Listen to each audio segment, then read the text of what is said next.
Welcome back sa Buhok Gaming Channel. So guys, right now meron tayong magandang update para kay Goblin Mine. So previously may ginawa tayong content last 2 days ago. Madami nagre-request step by step guide. Paano ba kumita? Paano ba mag-withdraw? Ano ba yung mga kailangan para magkaroon tayo ng earning dito sa Goblin Mine. So right now iisa-isahin ko yan, pero meron ako sa inyong chika right now no, sa Saturday chika or Sunday chika. Okay, so guys, medyo may naririnig tayo na si Goblin Mine, yung mga gumawa, yung mga developer daw nito is big company. Okay, malaking kumpanya daw yung gumawa kay Goblin Mine. So gaano katotoo ba tong chismis na to? Isa-isahin natin, pero first impression ko kasi kay Goblin Mine, yes, maganda yung pagkakagawa niya. Makikita natin na talagang nag-effort dito sa mismong dashboard nila, sa mismong game nila. So, to begin with, bago tayo magsimula, siguro gusto nyo kumita, magkaroon ng earning dito kay Goblin Mine. Unang-una nyong gawin guys, mag-download muna kayo ng Telegram application. Kasi yung main currency na pwede natin kitain kay Goblin Mine, syempre, yung TON cryptocurrency pa rin. Kasi alam niyo naman yung TON network, naka-integrated yan kay Telegram. Okay, so si Telegram, yung Telegram application yan, yung mismong crypto na ginagamit nila, yung TON. Okay, so for example, nakapag-login na kayo, nakapag-register na kayo, yung link ilalagay ko dyan sa description guys. Pag ginamit nyo yung link ko, may additional income na kayo, kasama na kayo sa team ko. So ibig sabihin yung mga napo-farm ko, mapo-farm nyo rin. Okay, so una sa lahat, no, ito yung pinaka level 1 na Goblin. So unang-una guys, yung level 1 na Goblin, yan yung by default. Pero kung makikita nyo, itong Mine NFT na yan, pag chinek nyo yan, may makikita pa tayo na alam ko up to 9 or up to 8. Okay, up to 8 na mining platform na makikita nyo sa akin. Yung number 3 na open ko na in just span of 2 days. Hindi ko pa masyadong ina-addict, pero makikita nyo nasa mine number 3 na ako. Napakadali lang pala, napaka-basic lang pala ng pag-mine yan. Okay, angat ko lang, na-close natin.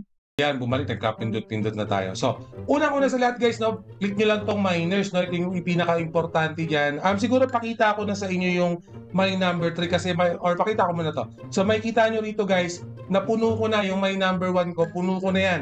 Na-activate ko na lahat, basic lang naman mag-open yan. And then, kung titignan natin tong mine ko, yan, makikita nyo guys, max level ko na rin dito sa level 1. Okay, ang ginawa kong diskarte guys, nag-focus muna ako sa level 1, minax ko muna bago ako nag-move sa level 2 na mine. Okay, makikita nyo yan, max na yan. Ang hindi ko lang minax yung cart ko, kasi yung 50,000 capacity, para sa akin, okay na kasi almost 5 to 6 hours bago ko siya binabalikan. Napakadaming oras na. For example, 2 hours pag binalikan ko para magmina ako, babalik ulit naman siya sa zero. Yung maximum niya, alam ko, 5 to 6 hours. So, sobrang tagal na rin. So, yung 50, para sa akin, okay na. Pero again, depende sa inyo. Baka mamaya, kung addict talaga kayo dito, kahit every hour, no, pwede nyo i-click kahit mababang capacity. Pero itong reserve per day, ang importante, okay?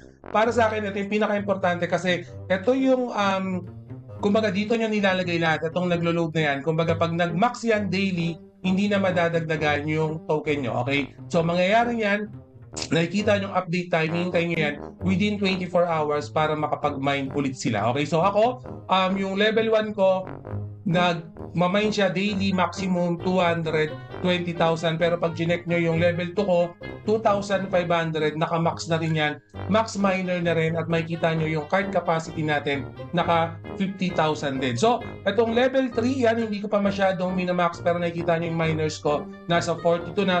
For example, newbie ka, ang gagawin mo lang, pupunta ka lang ng mining, okay, and then syempre, kailangan mo mag-additional ng slot, yan. Yung slot na yan, for example, pwede nyo rin click yan, pwede kayong mag-additional, mag-additional na ka para makita. Yan, so pag may additional na, ito ang mga miner nyo, 3 miner, i-hire nyo per slot. So for example, ito. Yan, pag na-hire ko na yan, itong dalawa, kailangan nyo ng mga tools. So itong tools na yan, balik lang tayo sa taas, makikita nyo yung tools dyan. Yan, so i-upgrade nyo lang. So medyo mahal na dito kasi wala na ako, kakamain ko lang. Medyo mahal na, pero kailangan nyo lang i-upgrade ng i-upgrade yung mga tools na yan. So ganun lang naman yung gagawin nyo. Again, yung technique na ginawa ko na parang mas convenient, no? Bago kayo mag-open, kasi kahit right now, ito, nasa level 3 na ako. Itong level 4, pwede ko nang i-open yan basta meron akong 500,000, which is napaka-basic lang. Nakikita nyo, yung unang mine ko, level 1 ko pwedeng kumita ng 220 daily, yung pangalawa 250 something kasi meron pa syempre mga reward yan, mga task. Ito, yung daily reward na yan, kunin nyo rin yan, i-maximize nyo kasi malaki yung kinikita dito sa daily reward. Ayan, for example, magre-react lang kayo ng post sa TG nila, may 25,000 na kayo. Dito pa lang guys, yung level 1 nyo to level 2, mapupuno nyo na. Gawin nyo lang tong reward na to, huwag nyo kakalimutan, no? Itong mga to, one time lang, pero itong isa, tong daily, again, daily yan, pataas ng pataas. So, yung day 2 ko, 20, day 3 ko, 40,000, yung day 4 niyan, 80,000, pataas ng pataas. Gawin nyo yung daily reward na yan. Sa Buhok Gaming, ganito, nakapag-farm na ako, ginagamit ko na yung game, gusto ko, paano ba ako kikita dyan? So the main goal guys is at least ma-activate natin yung level 8 na mine, which is napakadali lang yan. Siguro expand of 10 days kung sipagin nyo, mag-open na yung level 8 na mine na yan. So pag na-open nyo na yung level 8 na mine, itong bronze world na yan, that's the time na pwede na tayong pumunta sa silver world. Nakikita nyo ba? Hindi niya, yan. Yung silver world, yan, that's the time na pwede tayong pumunta dyan. Yung silver world na yan kasi guys, yan yung i-convert natin. Kumaga, ayun yung main cryptocurrency. Yan yung i-convert naman natin sa TON cryptocurrency. Yung TON cryptocurrency, again, going back, yan po yung main currency ng Telegram. Okay, so pakita ko lang sa inyo yung TON. Alam ko, sinerch ko na yan eh. So again guys, kung makikita nyo nga pala yung presyo ni TON right now, ito lang tumataas talaga yung price niyan. Galing ng 14 pesos lang yan. Okay, so we are expecting, ito yung presyo ng TON guys, we are expecting no, na pag nakapag-farm na tayo, nakapag-level 8 na tayo, sinipag natin, at least no, yung pinakamababang conversion na makukuha natin around, ito malapit-lapit sa katotohanan guys around 30 TON per month. Okay? Guys, just imagine naka-free to play tayo, minaximize natin yung airdrop per month na pwede natin kitain dito is 9,115 pesos. Ito yung pinakamababang na po-project natin dito kay Goblin Miners. So again 9,115 pesos. Ano lang to projection lang po namin to dito sa Buhok Gaming Channel. Pwedeng tumaas pa yan, pwedeng mas mababa, pero ito yung nakikita namin na average na pwedeng kitain once na nakuha na natin yung silver at the same time yung mining rate for this one. So Buhok Gaming, ano naman yung gagawin natin yan? So for that one, yan, pupunta lang tayo dito sa others.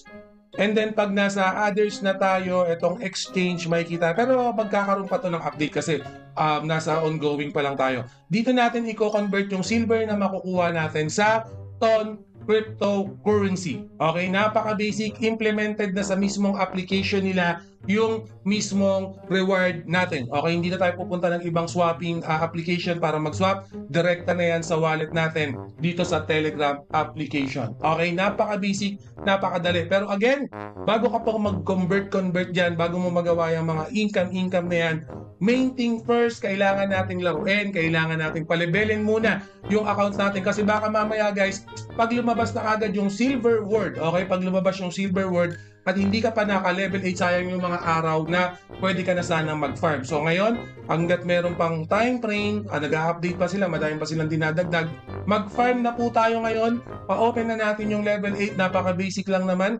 Okay, hahayaan nyo lang nakabukas yan. Hindi naman nahayaan, no? Itong mga nagmiminero sa inyo, isa-set up nyo lang yan. Once na sinet up nyo, pabayaan nyo yung cellphone nyo, maglaro kayo ng ibang games, mag-farm kayo ng ibang cryptocurrency, okay lang, balik-balikan nyo lang, basta feeling nyo, napupuno na yung card capacity nyo, balik-balikan nyo lang. Okay, napaka-basic lang. Right? So, yung application yan or yung link yan, lalagay ko sa description, laruin nyo na, naka-free to play, ang ganda ng airdrop, ang ganda ng potential, may chika pa akong sinabi sa inyo, kung totoo yun, double check natin. Okay, pero anyway, pag may bagong update dito kay Goblin Miners, i-update ko kagad kayo. And always remember, Buhok Gaming loves you all. See you again in my next video. Salamat!